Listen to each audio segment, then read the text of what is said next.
Hey folks, welcome to the Cripescast. This is the podcast where we talk to people for and or from the Midwest. I am your host, Charlie Behrens, and we are brought to you by Jolly Good Soda. Folks, welcome to the Cripescast. Today my guest is Ed the Diver. I've been a big fan of Ed the Diver since I first saw his stuff. He basically scuba dives around Wisconsin lakes, Midwest lakes, and he cleans them up. He finds fishing lures, cell phones, plastic, anchors, whatever. He gets them out of our waterways, and then the lures he resells. The bottles and whatnot he collects. The plastic and the cans he recycles. He's just a great guy, and what I love about him is he's showing sort of the problem, I guess, with a lot of what we're doing. As far as pollution goes, but also the solution. And, it's easy for anybody to do. We don't necessarily need to wait for other people to do it for us or the government to do it for us or, that's all nice stuff to have. But in the today, what can we do today? We can just clean up on our own and hope that everybody's little bit goes a long way. So I'm very excited to talk with Ed the Diver. We had a great conversation and I think you guys will enjoy it. But before we get to that, joined in the studio by Colleen Coco Morocco, ladies and gentlemen. Hello. Executive producer of the Cripescast. How you been? I've been good. How about you? Good. You just went somewhere. You went to Canada. I did, and it was really great. There was tons of elk. Yeah, you see a bunch of elk? Lots of elk. I have a really funny video I want to show you of an elk sneezing. Oh. It was like on the side of the road. Yeah. And it just kept on like sneezing. And then you literally, and you could see, because it was kind of cold, so you could see like the puff of. Did you get the sound effect? Yes. I want to see that. You want to see it right now? I want to see that now. Yeah. Why? Don't hold it out on us. Well, I didn't know, but. Yeah, bring that up. Bring the audio up so the audience can hear. For the video, let's put it full Should I put it on? Yeah. Okay. And folks, just a good reminder that the Cripescast, you can watch it on video on Spotify, on YouTube. Check it out. You can see us in person. You can see the studio. The studio, the tennies I'm wearing right now with my jeans. They're not terribly stylish. You look at these tennis shoes and you're not saying, oh, Charlie's got cool tennis shoes on. You say, oh, Charlie's got back problems. All right, let's see this video. Oh, my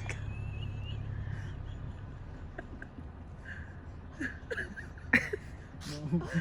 Where's the, I want to hear the sneeze sound effect.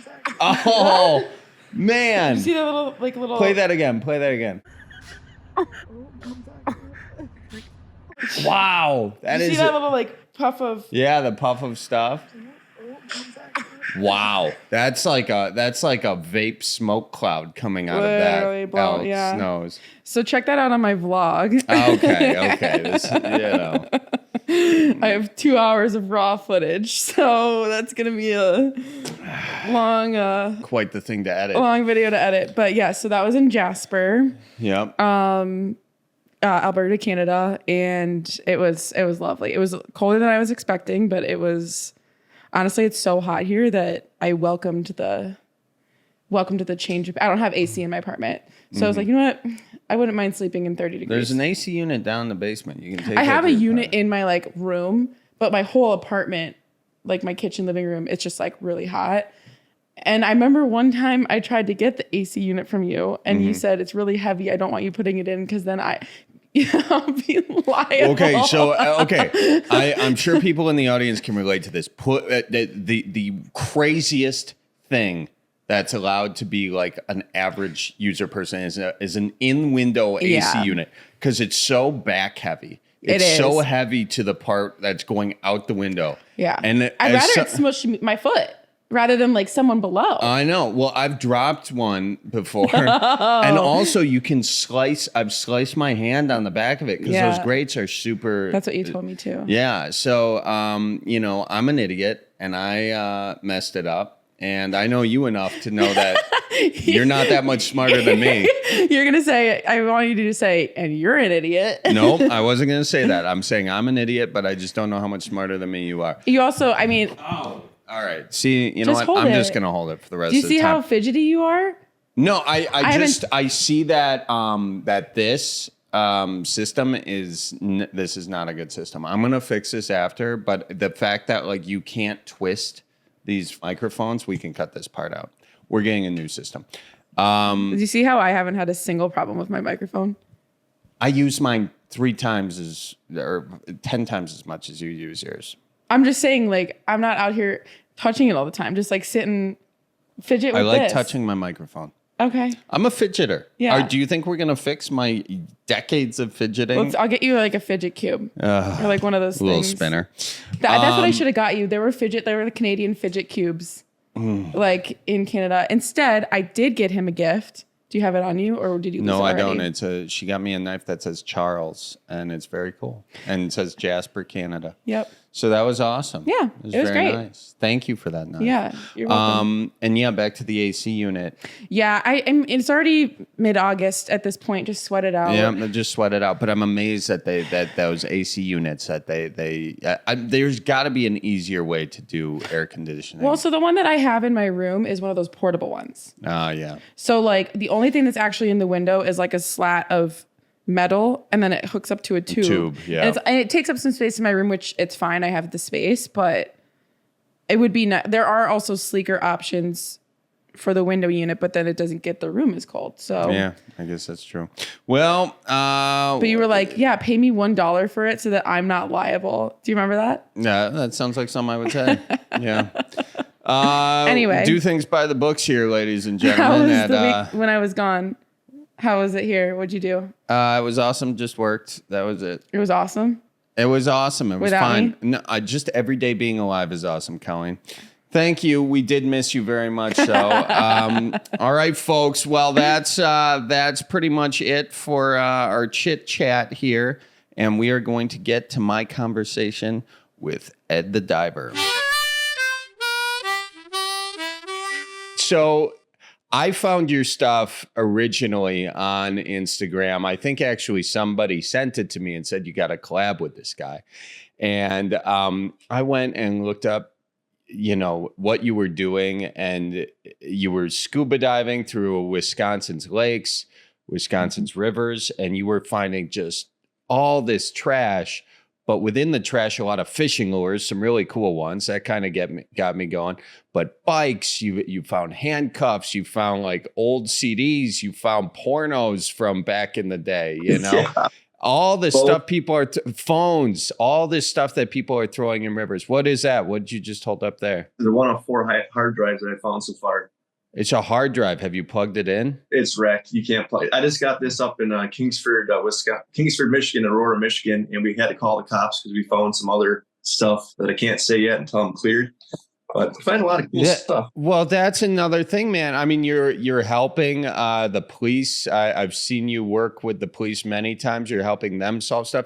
From an environmental perspective, I think what you're doing is kind of the most important in my mind, because you're really taking people underwater, you're scuba diving, and you're showing them just all this stuff that we are, contributing to sort of the ecosystem and that, sort of the pollution that's down there. So I think it's very cool, man. I applaud you, and your videos are a lot of fun.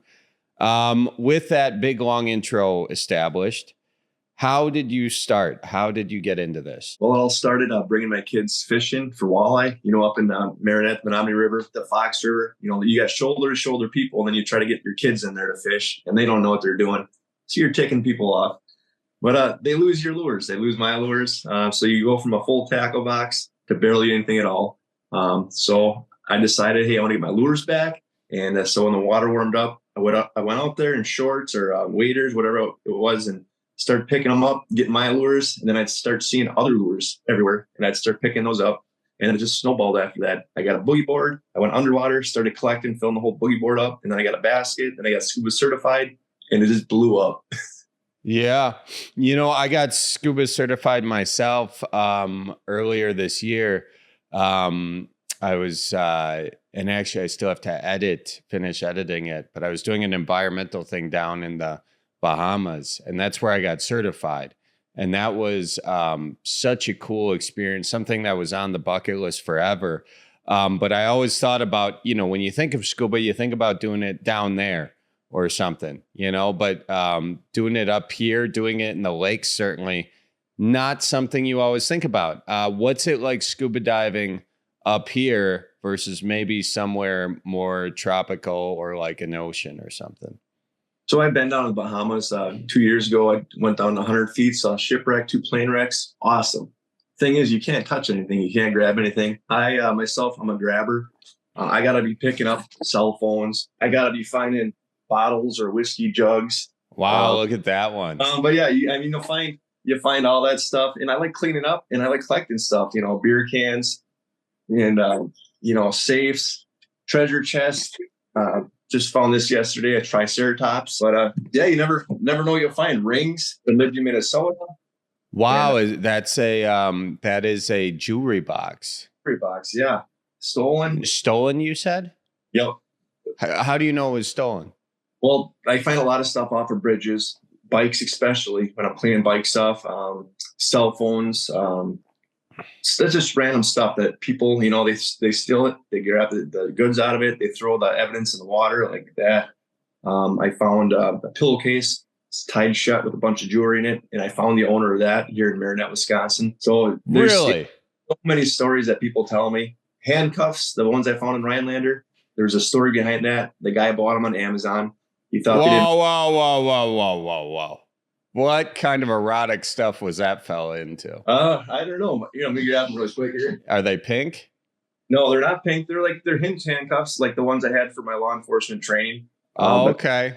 This guy was a security guard, and he said they didn't work, so he chucked them in the water. He told me this after he saw my video, and I said, "Hey, they work just fine." I greased them up, and he doesn't want them back, so they're mine. Wow. No shade on the security guard, but is that like are people throwing this stuff in the water actually just to get rid of it a lot of times? It's been like that for a long time. Our rivers used to be dumps right next to rivers in the old days. Like a lot of these bottles would go flying in the river, and then they just sit there for 100 years or maybe more, maybe less.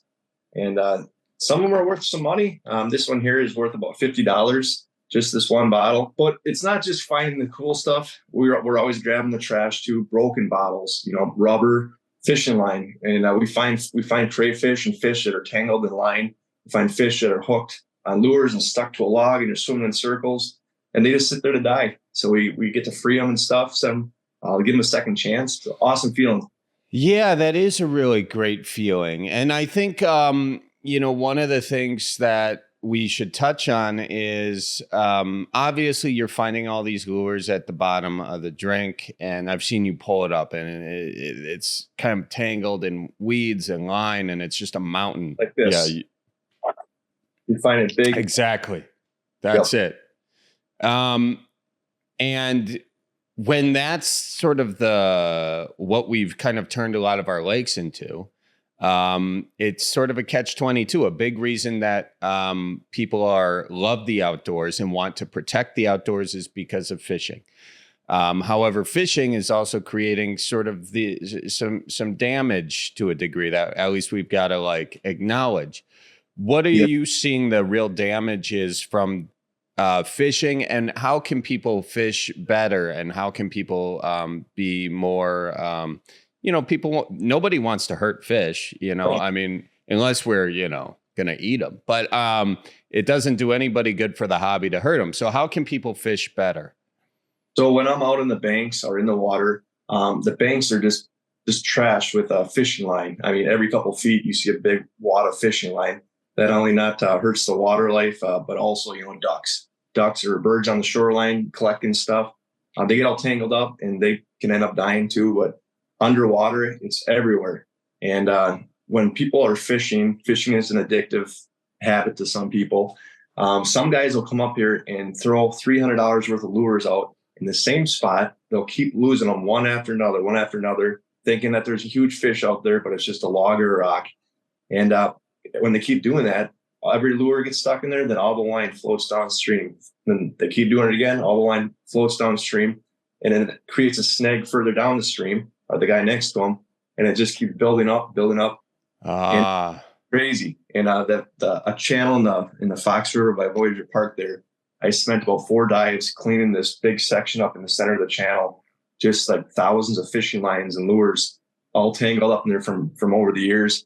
And I was able to clean it out and create less snags for all the anglers there. That's awesome, man. So, I mean, really, I guess maybe the takeaway would be if you get snagged once, don't give it another go. There, it's not a big fish; it's a big log or something. Yeah, I mean maybe 3 times, but some guys will sit there and throw $300 worth of ripping wraps or stick baits, whatever they're throwing out there, and they think they're going to overcome it, but they just keep losing over and over again, and then they end up coming up by me in my trailer to buy more lures for cheaper because they're all recycled, and then they go throw them away again. They don't feel as bad because they save money on them. Yeah, that is. So aside for that, though, I mean, there's really not a good way to fish in a more eco-friendly way. Aside for cleaning it up or getting in on a dive to help clean up what we've put out there. And by the way, I include myself in this. I've lost more than my fair share of lures. I've gone in after a bunch of them, but I mean, certainly not all of them. I'll tell you that much. Well, it's tough in the spring. The current's just ripping. So it's cold. You can't just hop in there. You'll get swept downstream or die. Yeah. But there's a lot in these rivers. Low visibility is unknown. Even when in this time of year, there's snapping turtles, cruising around. There's huge sturgeons swimming around. And when you can only see sometimes a foot to 3 feet and a big snapper or a big sturgeon swims right by you, you wet yourself. Yeah. It's fun though. And I love getting on video. I just almost yesterday, I went to grab a bottle, Niagara. I seen the bottle. I reached for it. And all of a sudden I noticed there's a big snapper head right next to my hand. And I didn't see the snapper. He didn't budge. He blinked. And then I pulled my hand back and I could have lost my fingers. It was really close. Well, that's the lakes here. We don't have sharks. Obviously, we don't have a lot of the things that people are concerned about in the Caribbean or down in Florida or whatever. But snappers, is that the big one here? Is that the one you'd be most concerned about? I'd say, well, I've never had any problems. I've seen a bunch up close. It was face to face, and then we both go our different ways. We freak each other out. But I say beaver. I'd never want to run into an angry beaver. They're out you're in their territory. I've heard, and if they're chewing down trees, what can they do to you? If they don't like you, you're in their territory. Yeah, they are. I mean, they can be mean little guys outside of the water, inside. Good Lord, where they home turf? Come on.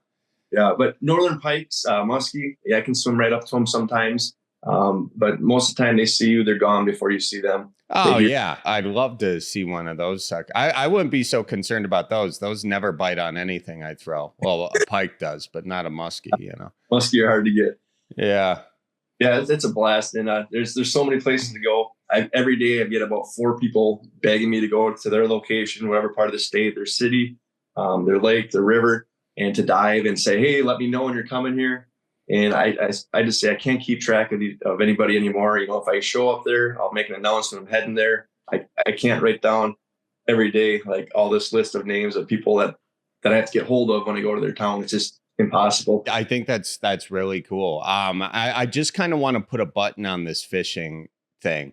Is there anything that, aside for throwing a bunch of times, is there anything people can do, like a typical fisher, your average fisher, is there anything they can do to make it more, just make it better for the environment? Is it give it a few more goes before you just cut the line? If you snap the line, try to go in after it. Like, what would you recommend? Because you're right, you don't want people to go risk their lives for a $20 lure. That's not worth it. Unless you're my dad talking to me, then absolutely it's worth it. Get your ass in the water. No, well, it starts at the bank. Don't throw your lure containers on the banks. Don't leave your line in the banks, your bags, your soda cans, beer cans, whatever you got. If you bring it in, take it out. You're losing your lures in the water. You can't help it. Some people will sit and try for a couple seconds and just yank and then just snap it or cut it because they're in a hurry to catch that fish. So put a new lure on.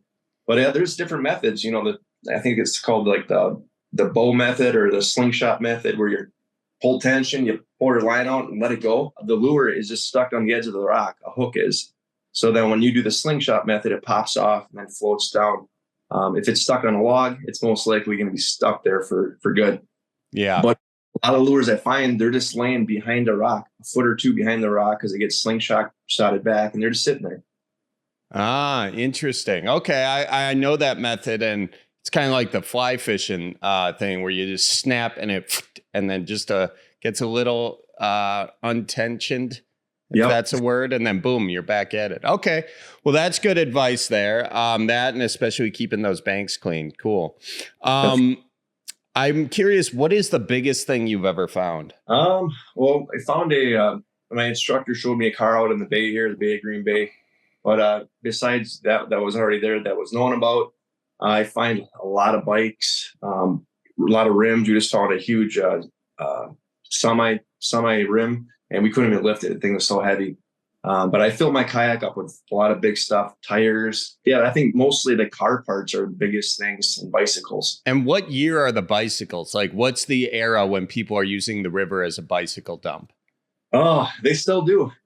Every year bikes get stolen. People will go for a joyride, tossed off the bridge. And like police they keep records of stolen bikes. So sometimes I let the police know, but a lot of the times they're so covered in zebra mussels, or they're destroyed from the water, the zebra mussels. You can't tell what they were. There's, safes. I got a safe right here. It's kind of heavy. I don't want to shake the table. There's a small one here. I called the cops. They checked the serial numbers yesterday. Found a safe. I can't really say much more about it, but that's under investigation. And we found a bunch of other questionable stuff. That stuff is heavy. When you're underwater, people just scuba dive recreationally. They don't want to work. They don't want to be lifting stuff up, going up and down, getting all dirty on the bottom of the river, getting all mucky, stinky. But that's what I do. And I love doing it, and I love cleaning up, love finding the treasures and the trash. That's awesome, man. Yeah. And with how deep are you typically going? So my average depth for the cleanup dives is about right from shore. So 1 to 2 feet down about 12, 14 feet. 12, 14 foot. So doing that decompression, there's not a whole lot you got to do there. No. So I'm up and down anyway. So I'm not down at 10, 12 feet for more than 5 minutes at a time. Anchors, sometimes you got to really twist like the anchor ropes, so they got a bunch of lures stuck on them. But Fox are known for that. One dive, I got 27 anchors out in 2 hours. So I was pulling up 2 at a time, and they got lines, they got the rope and all lures. So you're pulling them up to throw them in your kayak, and you just got to really be careful to not get hooked with those ropes as you're coming out. So, that's incredible. So you have all this stuff, and you've created sort of a secondary business. You have the business, I suppose, of putting this stuff on social media and whatever you can kind of get from that. But then I would assume maybe your primary or secondary business here is reselling all this stuff. I make my own merchandise. This I don't sell, but I sell them with my logo, shirts, hats. I take lures and paint my logo on them. And I resell those too as keychains or as lures. So, and then I do recoveries. People call me when they drop their keys or their cell phones or their wedding rings. I just found 3 wedding rings last week, and then we found this extra one that was not on our list. Wow. So, yeah. Hey, where did you find that? That was at White Potato Lake. Oh, I think I lost one like that a while back, dude. That's awesome. You found that. That's sweet. Yeah, you can just mail that to me. Apparently, it was appraised at $2,500 at the jewelry store. Wow. So what are you gonna do? Do you sell that as well, or do you wait for someone to say, "Hey, that's mine"? I don't sell them, just like these Apple Watches. I haven't sold any Apple Watches, no phones. These still work. These don't work, but this is my museum now. They're staying here, and I have had people contact me 6-7 months after I found stuff and said, "Hey, I saw your video last year. I lost this at here, and I see that you were there. And if it works, I can I say, hey, what was on the screen of your Apple Watch?" And they tell me, and I say, okay, I'll know it's yours if you know the passcode. They tell me the passcode. If it works, it's yours, and I send it back to them. So free of charge. Free of charge. Oh man, what are you? What's wrong? What's going on? What do you guys sell that, dude? Come on, make some money. I'm kidding with you. That's really awesome of you. That's super cool. It's not about the money. I just feel blessed to be able to give people hope, help them out. But I do charge people, if someone calls me and says, hey, I just dropped my keys in the marina. I need them right now. I'm like, okay, what I charge. I can be there right now.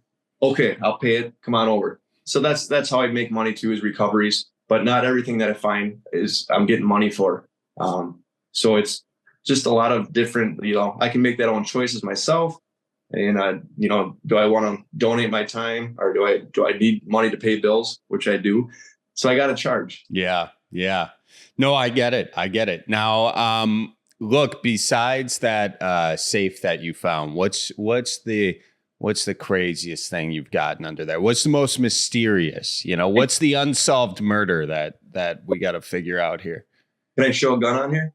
Yeah. Oh, hell yeah. Show a gun. Whoa, shock. Oh, that's a rifle. Old Henry? A Winchester Model 94. Oh, it's a Winchester. Look at that. And it was wrapped in plastic, really tight, and electrical tape. And I called the Marinette County Sheriff's Department. They took it, investigated it, couldn't find any crimes committed with it, so they gave it back to me. Here's the evidence tag. Oh my gosh. Wow. What year is that rifle? They told me 1941. So right before World War II, they made them. Oh my God. And what kind of condition is it in, given that it was underwater, but also wrapped? Kind of rusty. It could be restored. I had a lot of people offer to restore it, a lot of gunsmiths and stuff. But I just want to keep it the way it is. And I don't want to let it go and lose it. Yeah, man, that is really cool. Kind of gotta wonder, how that thing got in the river, don't you? Probably 1941. Where did you find it again? In the Menominee River. Menominee River is 1 minute from my house. It goes out in the bay right here, the Bay of Green Bay, and it goes all the way up, past Niagara, Iron Mountain. So I dove most of the spots, at the Four Seasons here, north of here, Niagara, Iron Mountain, and there's so much history in there.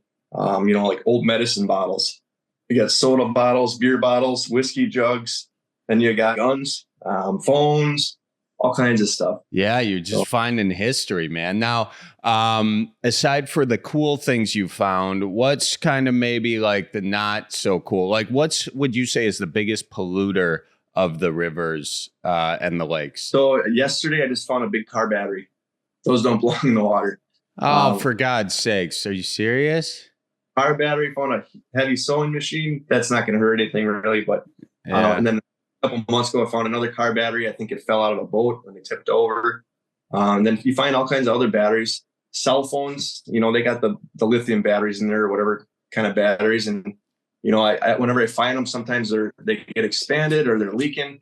So you just try to get them out of there before they pollute the water. What about plastic? Is there, I know obviously you're dealing with a lot of things sunk to the bottom, but are you seeing a lot of plastic floating around? A lot of plastic on the bottom, Gatorade bottles or soda bottles, any stuff like that. And then, of course, stuff that's floating around on top. I always grab that when I see it. Sometimes you get little coves where there's no current and you see a couple bottles floating around in there. Always grab those. But it's just lead. Get a lot of lead, and those old lead spiders. I think they used to call them for snagging salmon back in the day. Yeah, find a lot of those. Sometimes you'll go down by a dam and just see a huge pile of lead, like that wide, that tall, that the current I'll put there, and I just get as much as I can out of there.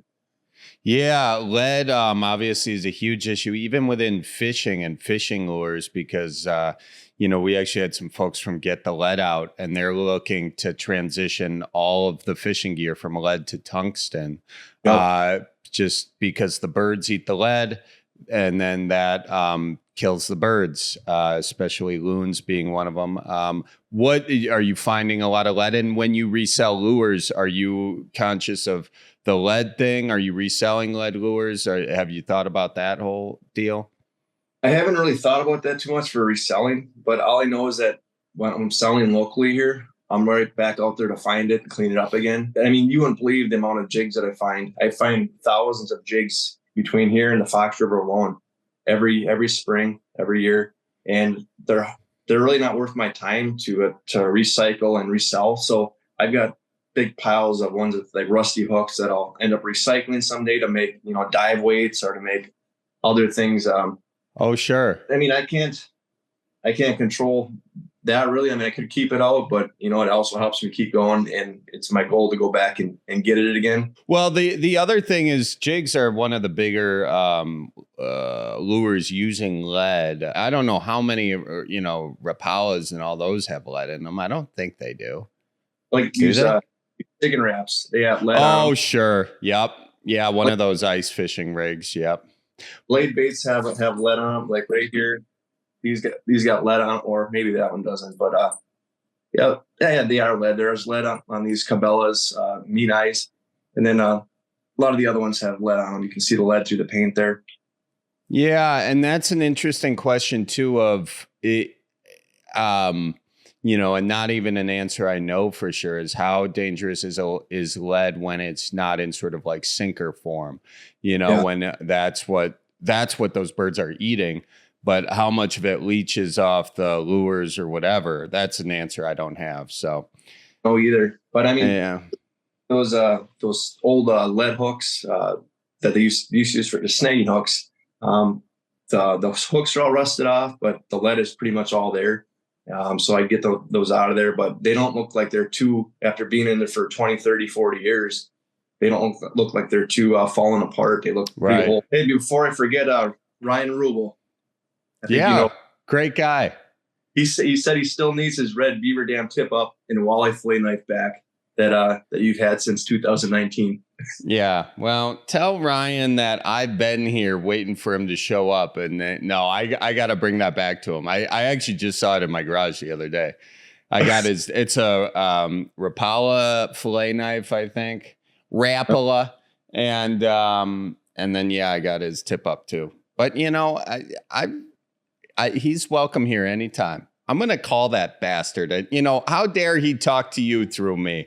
Jeez, I'm going to text him right now. I'm going to do that. Well, we're meeting up at the races, the Crandon races on Labor Day weekend. We're doing a meet and greet together with Fallen Outdoors. So it's like we're kind of prepping up. We're getting all psyched up about this whole weekend coming up. So I told him I was coming on. He's like, you tell him I want my back and my fillet knife. But I gotta get that back. He's such a great guy. I've worked with him for a number of years, and for folks listening, meanwhile in Wisconsin, Ryan Rubel, check him out. He's a fun dude. Hey there, folks. Excuse the interruption, but I want to tell you about Jolly Good Soda, the great sponsor of the Cripescast. We appreciate the heck out of them. They've got all your fantastic sodas to close out the summer and open up the fall. I'm talking the sour power for your old fashions, grape soda for those who love that sort of stuff, cherry, oh my gosh, geez Louise, orange soda, and a whole lot more. And now we're getting into fall. We're getting into root beer and cream soda season, ladies and gentlemen. Get ready for a root beer float. Okay, whatever you do with cream soda, I'm sure you can put booze in these, the whole deal. Check it out. And they also got soap. Okay, and actually, they're great. They partnered with Ope Soap up there in Opit Soap. Up there in Chippewa Falls. Chippewa Falls. Check them out, jollygoodsoda.com. And folks, Fleet Farm, let me tell you this. Kick back and relax during these last few weeks of summer with backyard favorites from Fleet Farm. Check out their huge selection of grills and smokers and pick up some flavor with pellets, spices, rubs, and more. Then stop over to the sporting goods area and bring home backyard games like cornhole or ladder toss to show everyone who the best Midwest athlete on the block is. Hang on for the summer. Hang on to the summer just a little bit longer with Fleet Farm. And folks, if you want, what's for external uses only. So don't be using this for don't eat cleaning your kid's mouth out after they curse. Jolly Good Soda. Sorry. Soap bar. Opit soap, not for the mouth. And finally, folks, best way to support the Cripescast, go to cripescast.com, click on the merch section, and oh my gosh, get yourself some made in the USA merch. We got hats, koozies, bottle openers, this, that, the other thing. You got it. It's there. It's made in the USA. It's warm. We got hoodies for the fall. We got t-shirts for now. And we've got whatever you want, okay? Bottle openers, geez Louise, we got it all. Check it out, cripescast.com, click on the merch section. And also, if you want to see behind-the-scenes videos, patreon.com/Charlie Barons. You can get behind-the-scenes looks at, I was just in Wyoming with Adam Gruhl. You can see that video and a whole lot more. All right, ladies and gentlemen, now we will get back to the podcast. Let's kind of go to the origin story, and where did this all sort of, it started when you were fishing with your kids and you just went in to get those lures and found another and another. What, like, to make this your I assume this is your full-time gig now, yeah? Yep. So how long did it take from that origin of you just trying to get your lures back to this becoming your full-time job? Take us through that. So about a year after I started doing this, I was thinking, hey, I should get a wetsuit, and stay warmer underwater. I can get in the water sooner, in the cold water. So I did that. Then I ended up getting a GoPro and then an attachment. I started recording it, started editing it, and posting stuff on my Facebook. And then I started a YouTube channel. And the YouTube really didn't take off too much, but I had a lot of people that started watching and would encourage me and loved what I was doing. I had DNR agents contacting me saying, hey, we love that you're cleaning up. Thank you for what you're doing. But then I started making more channels on TikTok, which I had for the last couple of years. I've got like 130,000 followers almost on there. And we used to do a lot of live shows right here, but I kind of don't have time anymore. But I did this for about 3.5 years, 4 years while I had a full-time job. I was doing underground electric.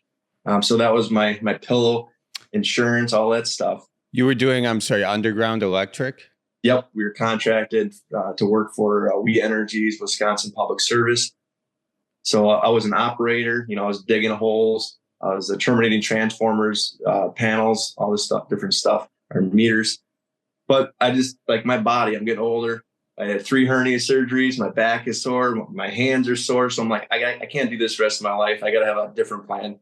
So I built my business up here, my following, advertisement. And I've been doing this for almost 9 months now, full time. And I've had TV show opportunities, a lot of news stuff, newspapers, podcasts, Charlie Barons. That is top notch right there. Oh, come on, dude. No. No, you've got so much cool stuff going on. That's awesome. I would love to get out with you and do a dive at some point. I've got my certification and I would love to do that. I think thinking of the bodies of water going around, what is there there's a lot of challenging bodies of water here in the Midwest. I mean, especially when you get into the Great Lakes, those currents are no joke. Have you encountered some sort of scary moments either in the rivers or in the lakes or anything like that?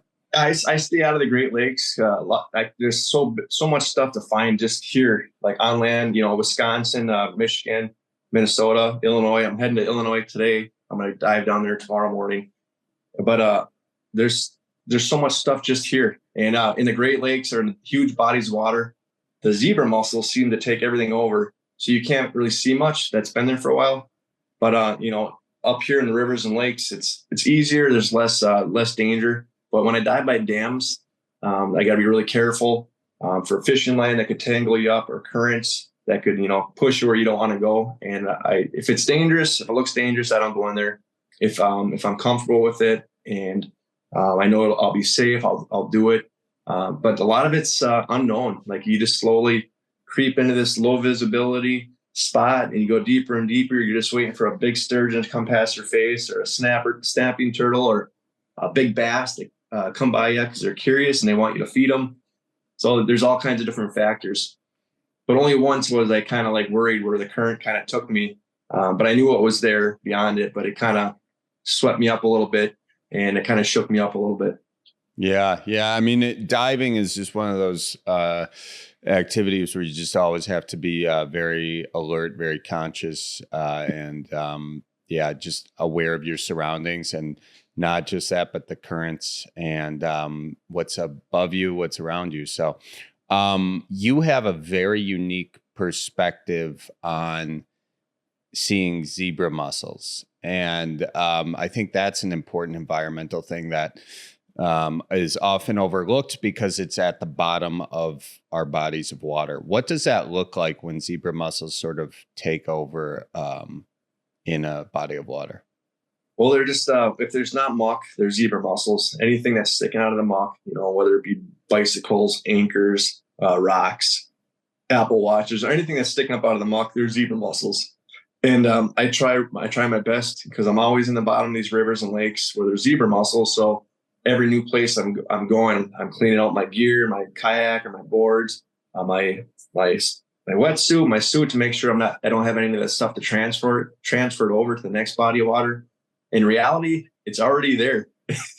Zebra mussels are in pretty much every body of water I've been to. It's a tough one. Yeah. They're one of the, an invasive species. And, but yeah, it just goes to the importance of cleaning out your boat from lake to lake. Yeah. And like, I always wear gloves because the moment you don't wear gloves and you're trying to clean up, those zebra mussels are like knife blades. They cut your fingertips, your hands, and then it really hurts when you're done, and they take days to heal up. So I'm always going through a lot of gloves. They get all torn up, and I spend another $50-$70 on a new pair. Can you get a pair of like armored gloves for those snapping turtles so they don't necessarily take a finger off? Oh yeah, that was so scary yesterday. I just posted a video on my Facebook of when it happened. I got to get this out. Yeah, I almost lost my finger on two magnets that slammed on my pinky the day before. Then yesterday I went to reach for that bottle and that snapper was right there, just watching my hands. And I had, my fingers are showing because there's a hole in my fingertips. So I had a black glove with like little pink things going past the turtle's face. I'm surprised. Yeah, I am too. One of those moments, like, that could have been really, really bad. So he's a cool turtle, and I'm thankful for that. He spared me. Yeah. He's like, this dude's. He's like, why am I gonna bite the hand that cleans up my room? Where do you want to take this? What's your dream? Are you currently living the dream? Do you have sort of like a plan beyond what you're currently doing? Yeah, so I wanted my end goals, not my end goal, but my next goal is to do TV show. I just got called by a producer that is interested in what I'm doing. He's talked about doing a season with me. I was just on another TV show, or a couple of them. I got 2 episodes with his channels. Yeah. We just did that, but that won't air till like March or April. And what channel are we talking about? He has a bunch of channels, but his networks are like Bally. Is that Bally? Bally, yep. And then Fox Sports, I think he said, and then NBC. There's a bunch of different networks that he has 5 or 6 channels or shows that he runs, and then they're on all these different networks. Yeah, but he came here to do 1 episode, and after the dive, they had like 5 cameras everywhere, including mine. Then they came to my house, and they were just like, "We're gonna have to do another episode on this." So just on the house, yeah. So they interviewed me, and then interviewed some of the people that sponsor me, support me, at some of the businesses locally here. So that was really cool to get them in there too, to support them. But as far as I want to do a TV show, my own TV show. And right now I'm so bombarded. I'm about 23 videos behind of my own editing for YouTube. And I have a lot of footage, a lot of cool stuff, but I've been getting people that want me to advertise for them, make videos for their companies, for environmental stuff. So I have all these opportunities, but it's just me and my buddy Jason, who helps with the lures and cleanup. But I've got all this administrative stuff, all the advertising, marketing, merchandise, video editing, of course. It's crazy. Can't keep up. I mean, that's a good place to be in, a tough place to be in. I think it's sort of the behind the scenes of like people making their own content. Ryan experiences that, I've experienced that. How are you dealing with kind of the stress of like having this great opportunity, yet not enough hours in the day? How are you handling that? Oh, little beer from the 1940s, old Milwaukee, little 40s old Milwaukee suds. There you go. Well, that's you know what? You have a creative mind, so you got to shut it down when you wake up and just start working all day, 12, 14 hours. You got to have a shutdown point. play guitar, harmonica, a little piano, drums, penny whistle, my hands, whatever, just a lot of different. Oh, nice. I could tell by those, just that initial second of the loon is that I mean, that's one horny loon. I'll tell you that right now. So good for you, man. I got Good it. for you. Yeah. I don't even know if loons call for mating. I think it's actually usually to see where their kids are or if they're in distress. I think if they see an eagle, you know. Yeah. But I don't know. I don't know enough about loon calls. So you're thinking would like, it's kind of crazy thinking too of like where you can go and how you can grow. Is TV the way to grow these days? Or is it, building social media platforms? I mean, kind of media is changing right from under our noses every day, Well, this is something I want to try out to do season. I've got so much support. I already announced on my Facebook that I've got this opportunity without saying names or networks or anything. I said, my dreams are coming true. My producer called me. I mean, you should have seen all the comments and people saying, oh, they should call this or they should just keep Ed the Diver and all this. And like, you're right. You can create your own, social media world through all the channels. But it's like, I need a producer. I need a manager. I need, someone to help me with comments and, advertising. I can't keep up. But I'm overwhelmed, but it's a good thing. But I think I could progress more with help. But of course, help costs money. And I'm just kind of running on my own budget right now. Yeah. Well, I mean, that's it's awesome that you're doing that and that you're building and growing in the way you are. And, it starts to snowball as you get things taken off, and then you can hire more people and all that, or have this network come in and help you out. Does the reselling of the lures, is that like a good financial thing or more of a hobby kind of thing? No, it is good. Someday I want to kind of get away from that more. And I want to maybe just sell them in bundles so people can cut them apart. I've sold one so far. People can just cut them apart at home with their buddies, a couple beers, and find a couple hundred lures in there and whatever mysteries in there. Mystery box, huh? Yeah, but the lure sales are good for about 6 months. So about 3 months before the walleye run starts and about a couple months after. But probably a 5-month period of just slamming.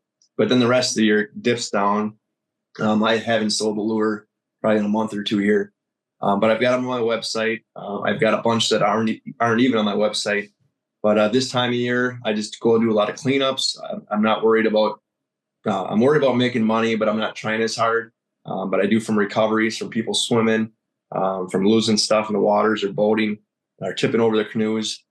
So I mean, that's kind of my thing is recoveries this time of year, and then also just income from social media, advertising. Yeah, definitely. And do you have sponsors at this point? I've got people like Ryan. He just I'm selling space on my truck. Meanwhile, in Wisconsin, just made a logo for him, so I've got his logo on there. That's a paid advertisement, kind of sponsor thing. And then I've got other ones that I'm putting up too. So that was just something I started. Now I'm doing advertising on my wetsuit, putting some logos. I got a guy donating gloves with his logos on my gloves, and then he'll keep supplying me gloves because I go through so many. But yeah, it's been taking off, and it's crazy. A lot of ideas that I have just come after like 1 or 2 beers, and I'm like, oh, I should try this out, and it just goes. So it's pretty cool. Yeah, I find that too, sort of from a creative standpoint, but like whether you're having a couple beers or you're out biking or just walking, whatever you're doing when your mind just isn't working. Yeah. And then it just allows sort of your thoughts to sort of dissipate and fade away. And then boom, that's sort of where the creativity happens. It's important to make time for that stuff when you're already so busy. It's often difficult though at the same time. So what lake do you think we should dive in? I don't know. I was going to ask you if you wanted me to come down by you, or are you by Milwaukee? Yeah, I'm by Milwaukee. I'm in Milwaukee. I live in Milwaukee. But I mean, there's some bridges here that's got a lot of guns underneath them. I've got magnets. I've got magnets for magnet fishing. We can dive. But I'm always worried about the bigger cities, about coming out with getting hand, mouth, and foot disease from all the sewer water draining the rivers, stuff like that. Oh yeah, that's so okay. Is that a concern? Is that I've seen like some of the other divers like jigging with Jordan, the Almighty, and the Yappy. I watched them after I started finding stuff and seeing if anybody else is doing it. But I remember they were in a bigger city and they were in this canal and they got kicked out, but they ended up they got really sick after being in there because sewer water is draining in and stuff. And it was a bigger city. So in my mind, I'm thinking, okay, bigger city rivers are dirty. They're like yucky. There's pee and poop in them. And like, I don't want to dive in them. So I was just in the Milwaukee River. I was coming back from Lake Geneva last week and I came up to Grafton, Wisconsin, hopped in the Milwaukee River up there, found a rifle barrel, a bunch of lures, gave some lures to kids, cleaned up a bunch of line and other random stuff. So that was cool. What could be cool is if we meet kind of in the middle at Lake Winnebago. That's dirty. Yeah, I was just there. It's green. My buddy Coots Lures, they run up. They have a huge channel on Facebook and all the other channels. But we met up and did some cleanup. The water was all green, yucky. You can't dive in there right now. You can't. Yeah, it's nasty as hell, huh? Oh yeah. So I mean, there's many other lakes and rivers. Right now, my river you can see about 4 or 5 feet, but sometimes you can only see 6 inches. So there's many other rivers around too. It's just once the algae and stuff builds up, like the Fox River, it's green. In the springtime, sometimes it's brown. You can't see nothing. Yeah, I mean, once you get the sort of phosphorus and then the algae blooms and everything, that kills the visibility. So maybe up by you is better. Yeah, I mean, there's plenty of the rivers here, the lakes, but I mean, I know by you, I mean, if we just go out of town or meet in the middle somewhere, there's a lot of spots to go. That are able to see and find stuff. But bridges are definitely fun. You always find random stuff. Safes, guns. You find cell phones, a lot of cell phones, hard drives. So it's pretty exciting. Have you ever found a safe the police haven't been able to find who owns the safe, and then you get the contents of the safe? Well, there's the ones I find, there's nothing in them. I've got a safe right. I'm going to grab this without shaking the table here. So this is just a smaller safe that I got just nearby my house here. And they forced it open and took the contents and dumped it off the edge of the bridge. I've got one. I just put in the backyard last night. The rest of the safe is still down there because it's too heavy to take. But the door, pretty cool looking, had the key in it and stuff. But they're heavy. Yeah, I would imagine. You never know what you're going to find under there, but they're always be empty. And it would be cool to find some like money or a gun or something in there, but most likely not. Yeah, you're going for the hidden treasure of the Midwest. A gold mine of lures. Is there anything else that you haven't showed that you're like, oh shoot, I want to take the camera around for sure? All right. So this is my sunglasses wall right here. Ray-Bans, Oakleys, all kinds of stuff. And I almost got her filled up. I've got probably about 20 more to put up here. And I'll have this. It's about 3 foot by 3 by 7 foot. The chicken wire filled up. Wow. So you're not going to resell any of those sunglasses, huh? No, I'm building a museum here. You're building a museum. Some would call that hoarding, but you call it building a museum. I like that. Drones, all kinds of others. I got these old pipes that I find, rings, hard drives up here. And these are your naughty DVDs that you're talking about. I can't show you the other sides, but there's a bunch here. Well, yeah, you can show me the other sides. This is my podcast. Let me see what's on the other side of those suckers. Huh? But I got all these other masks that people are out there trying to dive and find stuff. Wow. Phones, a lot more phones down here. Probably about 15, 20 cell phones down there, and just a bunch of other random stuff. I'll show you my dive den that you might be jealous about, but this is the dive den. Go check her out. So this is where I keep a lot of my gear. Do you have a good view? Yeah, look at that, man. That is awesome. These are some of my wetsuits that I swap out through the year. Wow. I also keep all my bottles in here. which I think I just doubled my inventory. So I need a new room for my bottles from all over the place. And, green bottles, brown bottles, all kinds of stuff. But I just found this recently, and it's worth a nice chunk of money. It's called a Sleepy Eye Pitcher. And then like a lot of these are worth money, but I'm not selling them right now. I'm just kind of hoarding them. I like that you fully embrace the hoarding thing. You won't believe how many people contact me every day when I post a video of finding bottles. Yeah. They want to buy them, and then I say, sorry, I don't have time to manage them. They're not for sale right now. This is actually what my kitchen counter looks like with stinky bottles. I got to wash them. That was from 2 days ago. And I've got some washed right here as best as I can. And I've got a bunch more outside. Holy smokes, man. Look at that. More stuff that I got to process yet. It's a lot of work. Old potty for your bedside. Yeah, there you go. Nice little chamber pot. And this is my backyard. Just stuff that I pull out of the rivers to organize. I can tell you stories of where I found most of the stuff, where not really when, but the river or the place. But it's just unbelievable. All the stuff that you find. Horseshoes, cash drawers, a lot of stuff there. Fishing rods. I find so many fishing rods and reels. I've got over 100 anchors here right now. Coming all over here. Oh my gosh. Oh, you've made a garden bed out of them. Yep. A 4-wheeler dirt bike gas tank there. Yeah, this is just more stuff I got to bring to the dump. A lot of bottles that are broken. And then we just got 2 bags full of stuff and a bunch more the other day. But I just cleaned this all out about a month and a half ago. And I get so much stuff out of the waters that it's hard to get rid of until I have a big dumpster full. Yeah, so, you kind of need like another employee, don't you think? Well, I have my buddy helps me out. He's off during a week, so he'll travel around with me. And he also helps me with my lure business because I can't really keep up with lure processing anymore. But I'm stuck with social media, editing, advertising.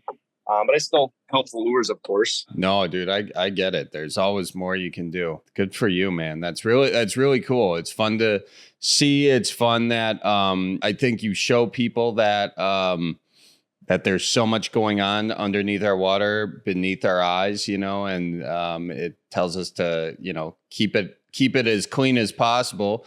Although that would kind of put you out of business, but I think that would be probably something you would invite if that were actually the case. But in the meantime, we appreciate you cleaning up Wisconsin's waters and the waters of the Midwest. And, I think, by the way, did I see a full Smirnoff Ice over there, or was that just from your personal collection?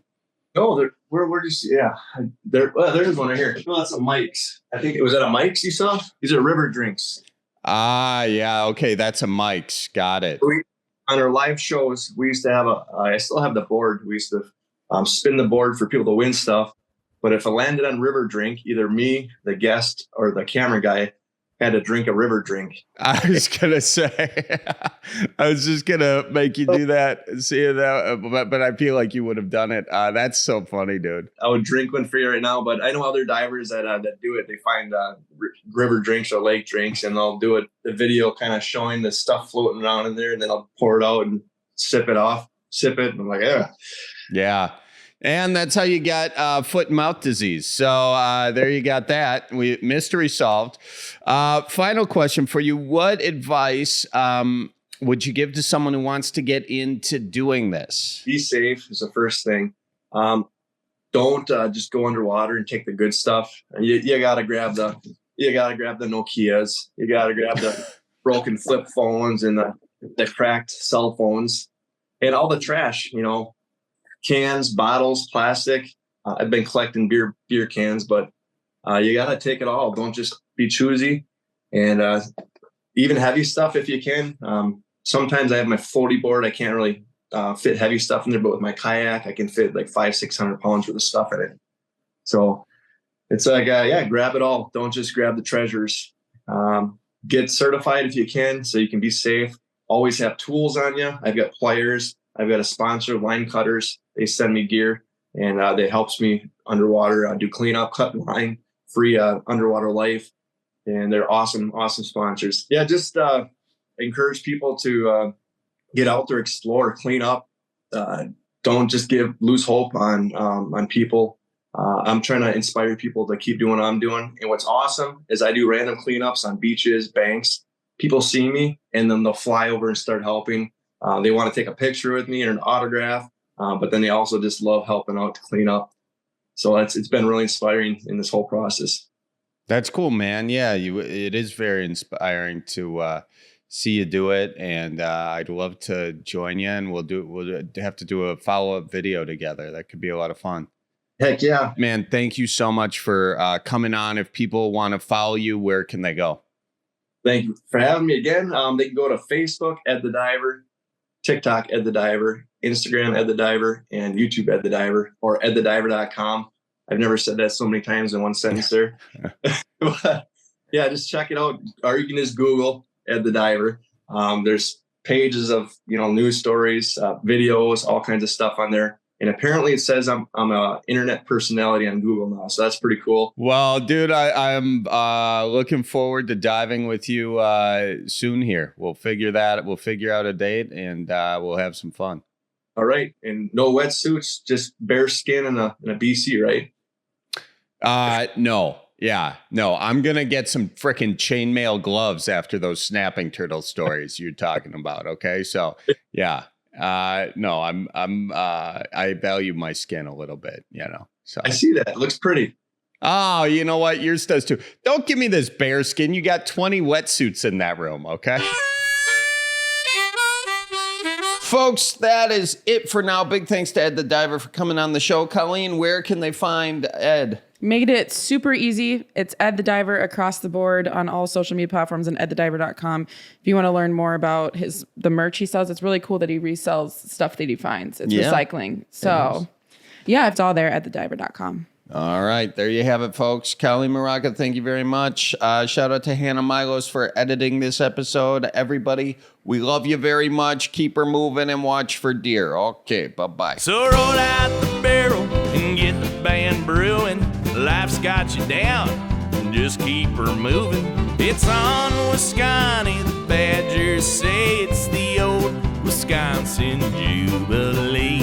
Sometimes when you're ice fishing, you put your foot in the walleye hole and go ass over tea kettle and you think you're done. No, you gotta keep her moving.